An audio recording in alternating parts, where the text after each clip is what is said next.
come like this. Immersion heater goes here, hot water outlet, flow and return to the boiler, and that's the cold feed. So if you have a shower, you can use the Sore flans or immersion fitted. This old cylinder. The cylinder has already been drained off. So going to start the job.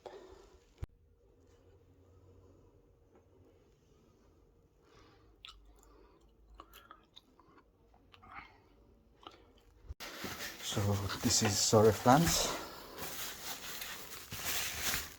for the shower,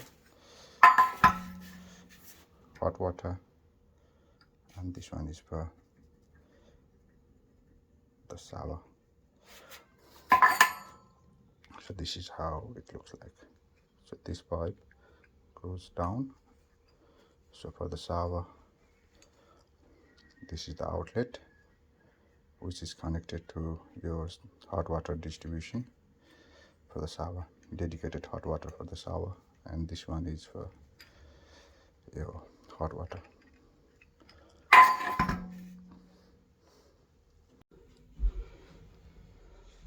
So this has been installed. Cold feed, hot water distribution, dedicated hot water pipe for the shower, flow, return, Joule bulb, pump, and AAV.